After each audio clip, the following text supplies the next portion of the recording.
Hi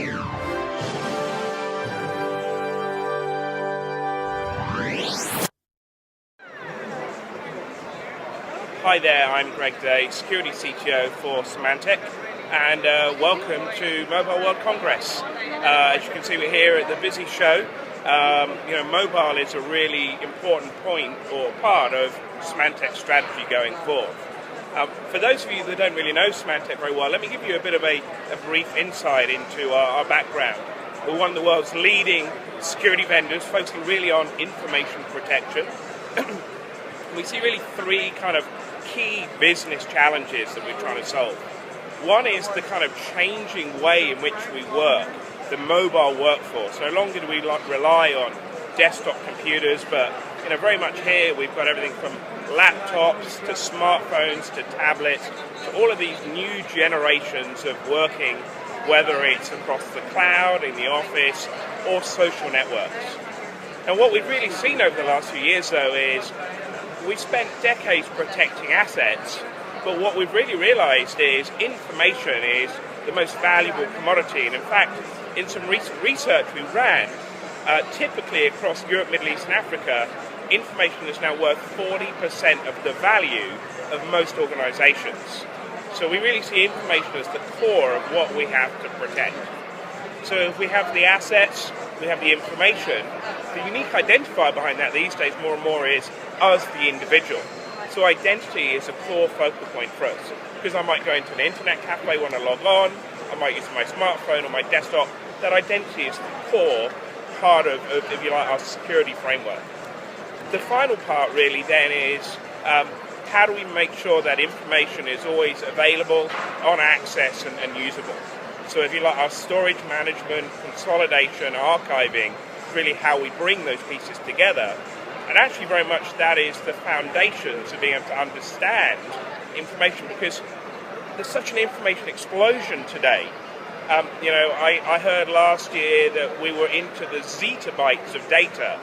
And if you don't know what a zettabyte is, we're talking about 300 billion DVDs worth of content created in a year. So with so much information, one of the first challenges is how do we simplify down? 60% of it typically is duplicate. So if I can normalize it down and I can prioritize what is important, then I can start focusing my effort on actually what is it that I need to protect. Okay. And as you know, a big part of the readers of my blog are using smartphones and apps. What can Symantec do for this kind of users? Well, it's really interesting. We've just very recently released a State of Mobility report. And actually we see kind of almost two very distinct worlds coming out now. We see the innovators, which are businesses that are looking to apps to be new routes to market. And one of the things we've heard very much here at the show this week is, we're almost kind of moving to this world of a very kind of ecosystem of business enablement. It may be an app for pharmaceutical purposes, but we need to wrap around that all of the things that make that function. What database access does it need? What security controls does it need? All of that has to be wrapped around that specific process, whereas we've come from this kind of more traditionalist world, and it's the other side of the mobile kind of user community that kind of goes, a smartphone is a phone, and in the traditional world it's more driven by the user saying, I want to do more. But in that traditional world, generally what we find is they're not adopting new technology, therefore they're not seeing the benefits that come from it, and actually what they see is kind of the risk without the reward. So there's kind of the innovators that are very much kind of adopting new app development, new technology, and if you like, the benefits outweigh the risks, and those that then still look at it more as kind of a platform environment. Okay. The security world has an image maybe that not every people think that the threats are true. So what can you say, speaking truly, about what are the really threats on the internet and on the mobile platform? And I think that's a brilliant question, by the way. I mean, we see somewhere in excess of now 20 threats per second in the PC space. So there's this huge volume of cybercrime every day creating new threats.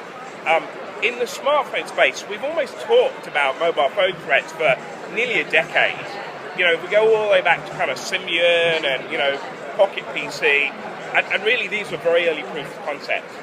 Today, if I look at it, then, we're up into the kind of the tens, hundreds of thousands of smartphone threats, but that's still pretty small by comparison. Now, what we see is development in certain specific platforms. Apple is pretty low because it's such a, if you like, contained environment. We are seeing a few, but not a lot. Android that's a little bit more open, then we have seen quite a significant growth. And a lot of that now is really trying to test out all of the capabilities we've seen in the more traditional space. Now, the one thing I would say, though, is I think we sometimes get a little blinkered and we look at this purely from a kind of a malware perspective.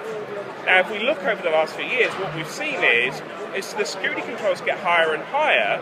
Actually, now what we see is more and more social engineering. Rather than me trying to steal it from you, I just ask you nicely, and it's amazing how often we'll say yes. I think the other thing we have to look at is what's the goal? So in the last decade, we've seen two very specific types of problem. Cybercrime, that's almost like kind of random pickpocketing. How do I make a bit of money from you? And then more recently, kind of the cyber warfare, cyber terrorism, advanced persistent threat. What we're certainly seeing in the cybercrime space is they follow the money. Now, if I go back to Mobile World last year, the big points of discussion were near-field communication. If I look over the last year, we've seen huge growth in the volume of e-commerce now being done on smartphones, whether it's Q codes, e-wallets, or now near-field communication. So certainly one of my predictions is in the next year or so, I really expect cybercrime to start to migrate and follow that kind of money trail onto the smart device. Now, I think probably maybe a follow-up question to this is, what do we need to do about all of this? And it's really interesting because I think there's quite almost two distinct worlds now. In the business space, we've kind of gone through this evolution of we used to provide devices, and if it's a business owned, we put business controls on it. But then BYOD kind of kicked in, and we wanted to let everyone bring their own device in. And it's interesting, I met a CTO the other week, and he said, do you know what BYOD stands for? Go on. He said, bring your own disaster. He said, that's what it's been for us. So actually what I'm starting to see is some businesses do a U-turn and say, do you know what, it's easier just to supply the device because then we can lock it down and put all the controls on. Now, where, that kind of works in some ways, but where we enable BYOD, we can't kind of lock down the device and put all the controls on. It's not our device. And certainly in a lot of European countries, there's legislation that protects the user and their personal information. So what we're seeing more and more now is I've got to build that security back in at that ecosystem layer of the app. So one of the things we're talking a lot about here this week is our app center. And that's all about being able to take an app, put a wrapper around it that says, is the device jailbroken? If so, should I run? Do I need to have some authentication to get to the app? Because we know that whilst just about every user has very personal information on their personal device, nearly half of them don't even have a PIN code to get onto it. So how do we make it that app is secure? How do we make it that the information used by that app can only be used by that app? And we can even get to that point now where we actually have our own secure app center that we can literally kind of work with businesses and redirect so users only get that trusted, signed, secure app. So we're very much kind of working at the traditional layer, where that works for business, but more and more, when we're in this kind of hybrid world, we have to get right up to just the app and even the information layer above it. That's very interesting. You have mentioned Apple, Jailbreak, and BYOD. A big part of my readers are Mac and Apple users. And as we have told before the interview, there is an image of Apple platforms that are safer than Android or Windows. What do you think, and why the Apple users do use Symantec products? Yeah, that's a great question. And hey, I'm a big Apple fan. I always say to people I've been Appletized because I've got a MacBook Air, I've got my iPhone. It's a brilliant environment. I think the challenge we have, though, is they did very well at building this kind of very contained environment that has given them a lot more control to vet code and very much restrict down the amount of traditional threats we've seen.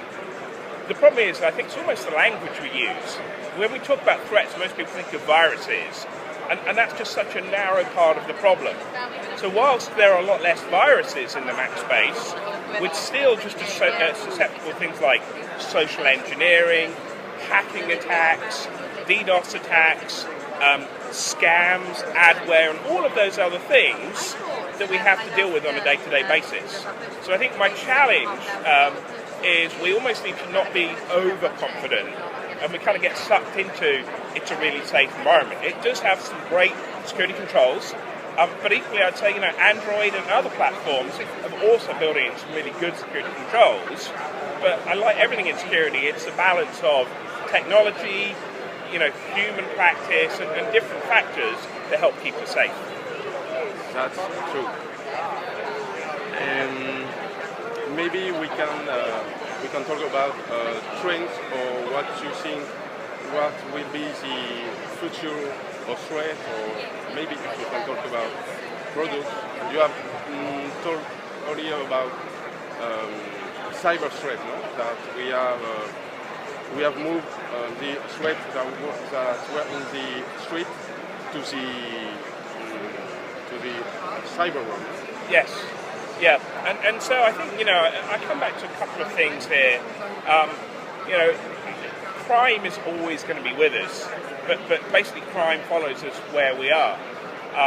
So, if I go back 5 years ago, what did we saw? We saw pickpocketing in the high street, and then as we went online to do our shopping, so then the cyber criminals followed us online. If I think of kind of really the evolution we're going through now, the challenge we have is not only are we doing more and more transactions through smart devices, and that opens up one route, but actually we're sharing more and more of our lives online. So I saw a very interesting example a couple of years ago of a very valuable collection of Rolexes that was stolen. Now you kind of go, well, that's nothing new, but how it was stolen was quite innovative. The owner of them had posted pictures on Facebook, very proud of his collection of Rolexes. What he didn't realise was embedded in that picture was the GPS location in which that picture was taken. And so, here's the criminal that goes, high value asset, I know where they are, now I kind of link the physical and the virtual together to go and take away those things. So I think, one of the things that's really changing is not only is kind of cybercrime following us online because that's where the money is, but in some ways we're making it easier for the criminals because we're so encouraged to share so much of our lives, and there's great facilities that allow us to tag where we are and to share that information with so many people.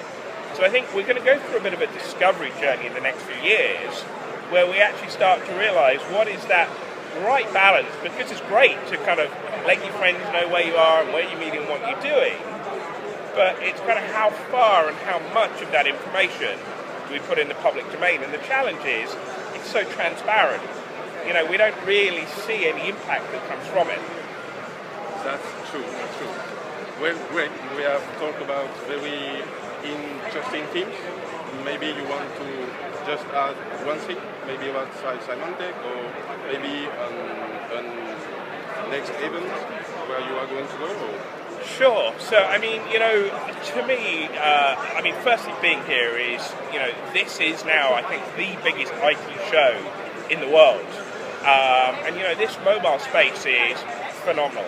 It offers us so much opportunity, and I think for businesses, this pace of change is what, in these current hard times, gives us great opportunity to be dynamic.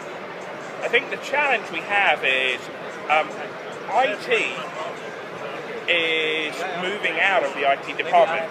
We're now seeing marketing departments go, I want to spin up a campaign, I go set up a big cloud website.